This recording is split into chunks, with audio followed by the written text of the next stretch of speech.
Settle into your pillow. Let the weight of the day loosen its grip. Nothing needs to be understood right away. Tonight, we are not chasing answers. We are drifting toward a quiet question.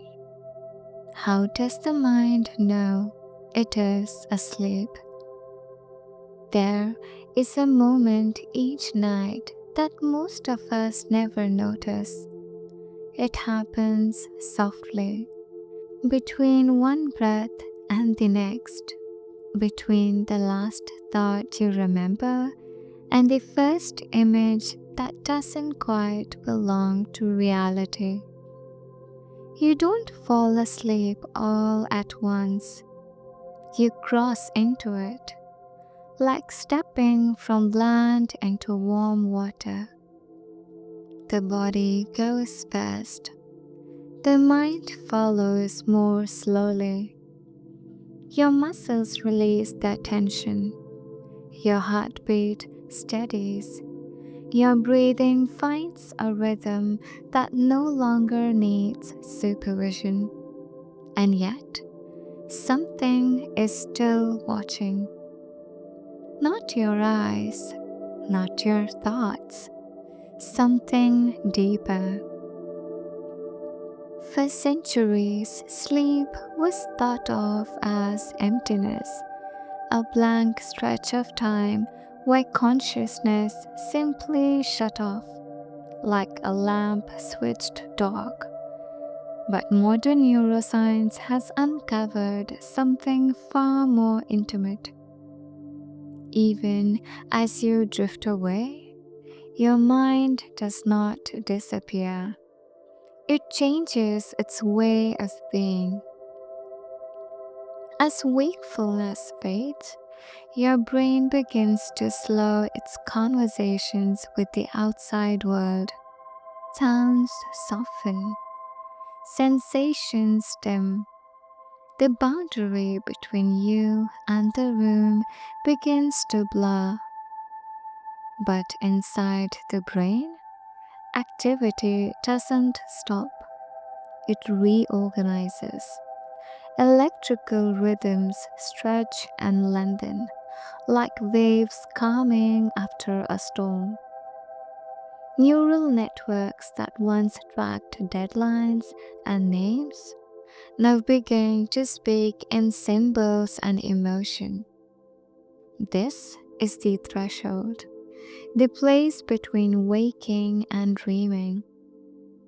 And here's the remarkable part. The mind can feel the shift happening. Have you ever noticed it? That floating sensation, as if your body is sinking, but you are gently rising. Your thoughts lose their sharp edges. Time becomes slippery. Images appear without invitation. A hallway that never existed.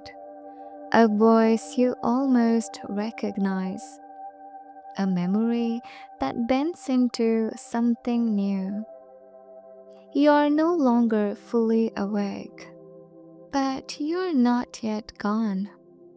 Somewhere within the brain, a quiet signal whispers, "We are crossing now."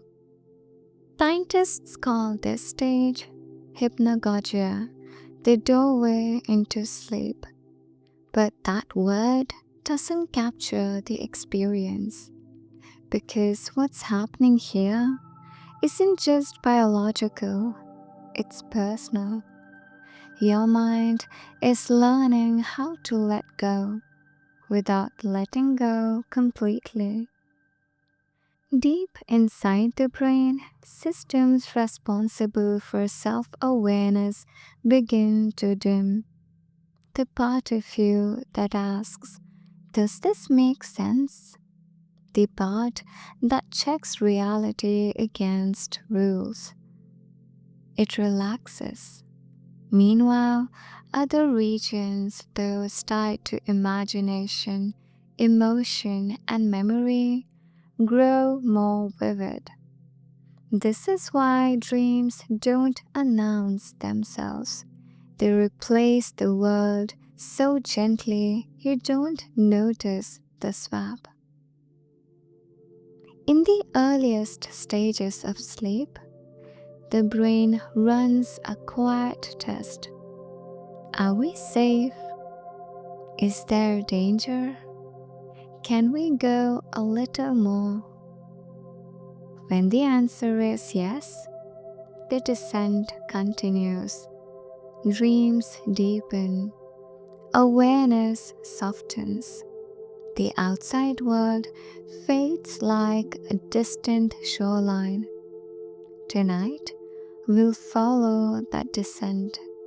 We'll explore how awareness dissolves, why dreams feel real, and how sometimes the mind realizes mid-dream that it is dreaming. But not yet. For now, rest here at the edge, breathing slowly, floating gently, because the mind doesn't fall asleep by force.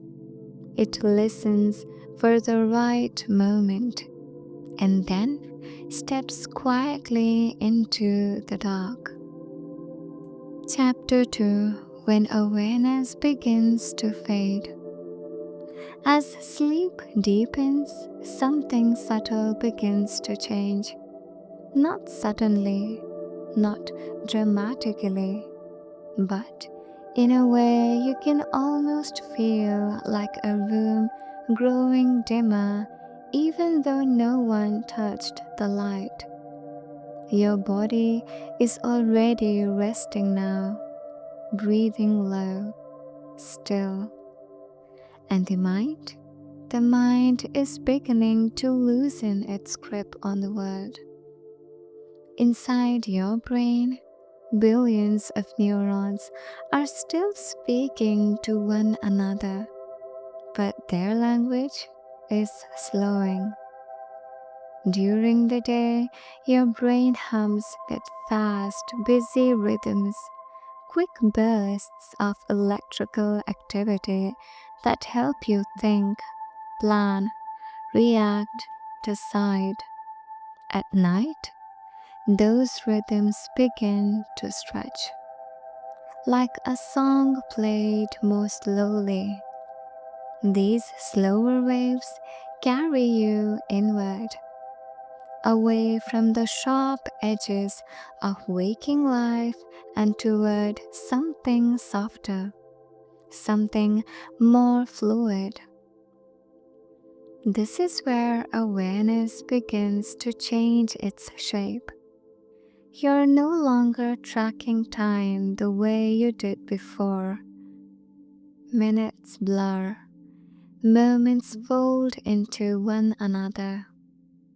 You might hear a sound, a fan, a distant car, but it no longer pulls you back.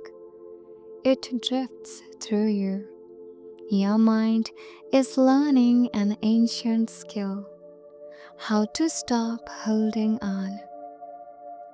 One of the first things to fade is your sense of location. When you're awake, the brain constantly answers questions like, where am I? What's around me? What am I doing now? As sleep deepens, those questions quiet. The brain regions responsible for orientation begin to soften their activity.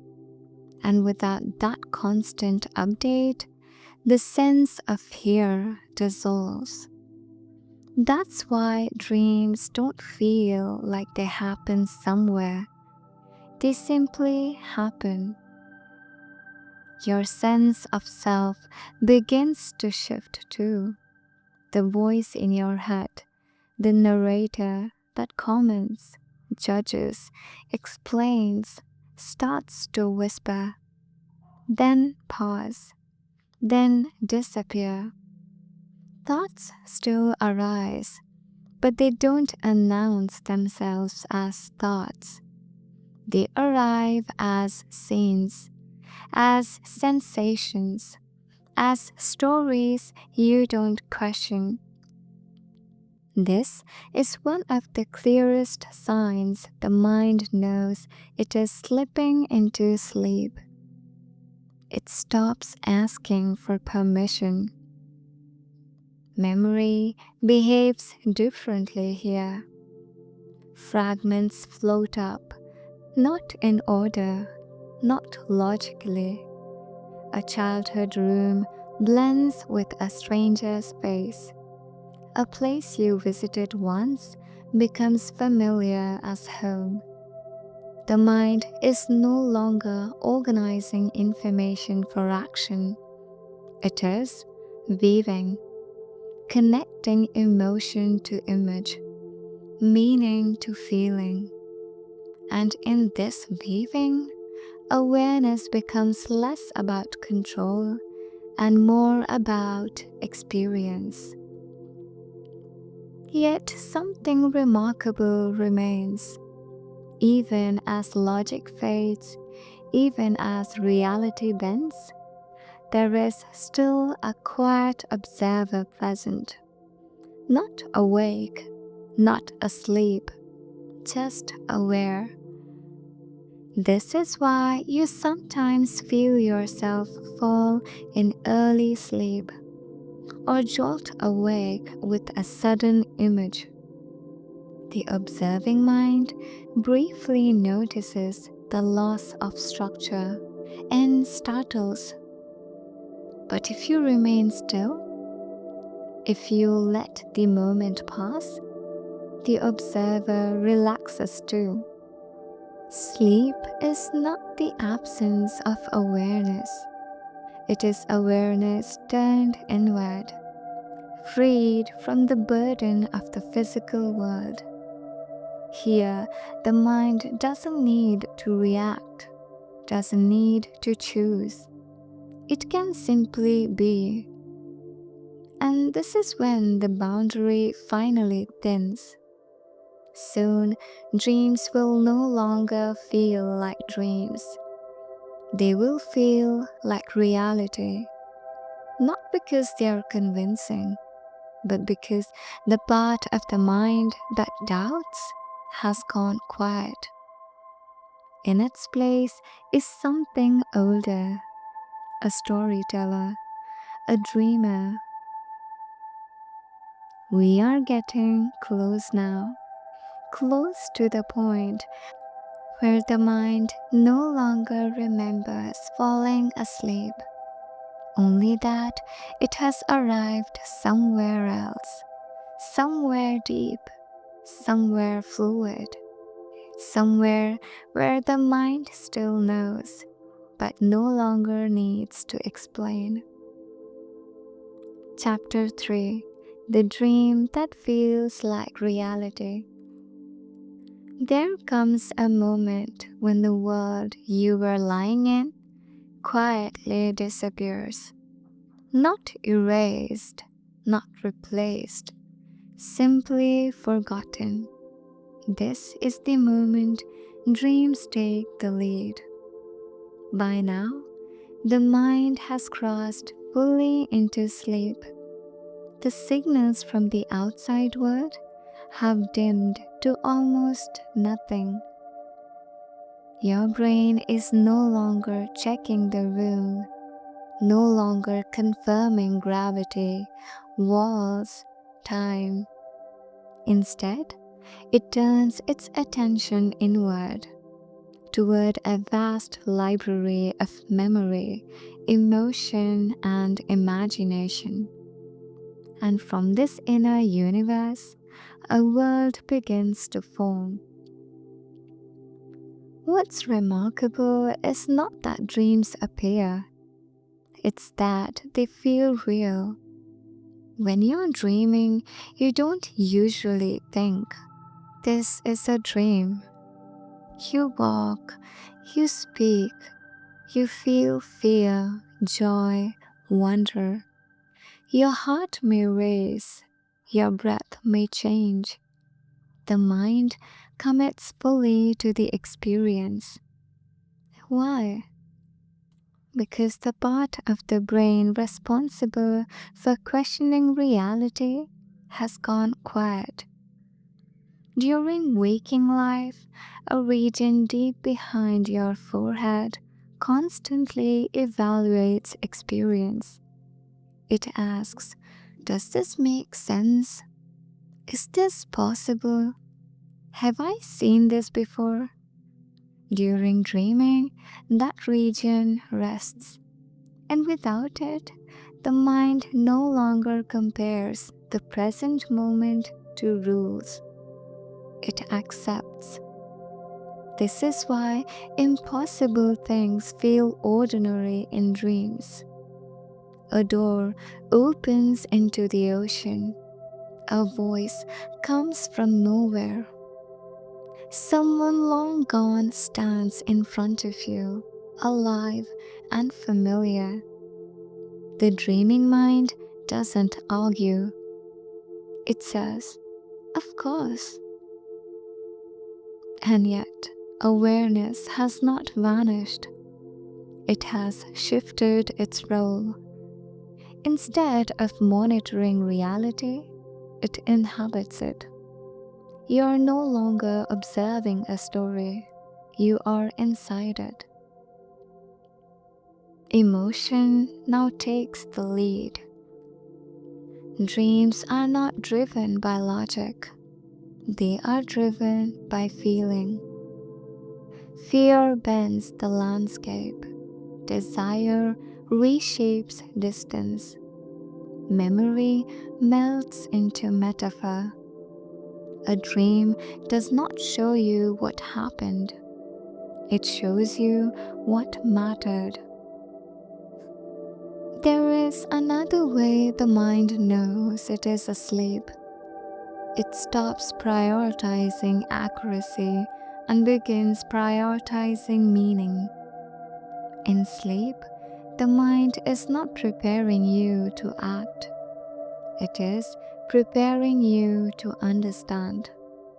Sometimes the dream grows so vivid that it feels more intense than waking life. Colors glow, voices echo, moments stretch and deepen. This happens because the brain areas responsible for imagery and emotion are highly active, even more active than during the day. Meanwhile, the external world remains silent. Nothing interrupts the illusion. But there is one more layer. Occasionally, very occasionally, the mind becomes curious again. A flicker of awareness returns. Something feels off. You notice the dream as a dream. And in that moment, something extraordinary happens. The mind knows it is asleep while still dreaming. This is the edge of lucidity, a rare balance where awareness awakens inside the dream without breaking it. But even when lucidity doesn't occur, the mind still carries a quiet knowledge. This world is safe to explore. No action is required. No response is needed. That knowing allows the dream to continue uninterrupted.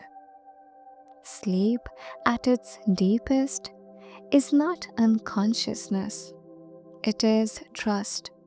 Trust in the mind's ability to wander and return. We are nearing the deepest part now, where awareness becomes a soft glow instead of a spotlight, where the mind rests fully, yet remains alive with quiet motion. Chapter 4: letting go and finding the way back. At the deepest point of sleep, even dreams begin to thin. Images slow, stories loosen their grip. Emotion fades into something quieter. Here, the mind is no longer narrating, it is resting. This is where awareness becomes almost invisible, not gone, just folded inward like a candle behind frosted glass. Your brain has entered its most restorative rhythms now. Slow waves move across the cortex in wide, gentle arcs, signals that say, nothing needs to be done, nothing needs to be watched. The mind has permission to fully let go. In this depth, there is no self to track, no name, no timeline, no story to follow. And yet, something remains, a quiet continuity, the sense that experience hasn't ended, only softened beyond words. This is why deep sleep feels like nothing, yet leaves you restored. The mind knows it is asleep here because it has released all markers of wakefulness. No effort, no resistance, no expectation. Sleep at this level is not something the mind enters. It is something the mind becomes. But even in the deepest stillness, the brain never truly stops listening. A faint thread connects you to the world. A sound, a change in light, a shift in temperature. Somewhere awareness keeps a gentle watch, not alert, not tense, just present. This is how the mind protects you. This is how it knows when to return. And return it will, not suddenly, not harshly, the same way sleep arrived, by stages. Slow waves give way to faster ones. Dreams begin to form again. Images stir. The storyteller wakes before the thinker. You might dream just before waking, not because the mind is busy, but because it is rehearsing re-entry. Then comes the moment you recognize yourself again. Your name, your body, the room. Awareness reclaims its edges, but something lingers, a softness, a sense of having been somewhere vast and quiet. That is the gift of sleep. Not just rest, but perspective. Each night, the mind practices letting go of certainty and surviving it. It learns that it can dissolve and return whole. So, how does the mind know it is asleep? It doesn't check a clock, it doesn't label the moment. It listens to a deeper signal, the absence of urgency, the presence of trust. And as you rest here now, somewhere between awareness and surrender, your mind already understands. Nothing is required, nothing is missing. You are exactly where you need to be. Sleep well, The mind will remember the way back.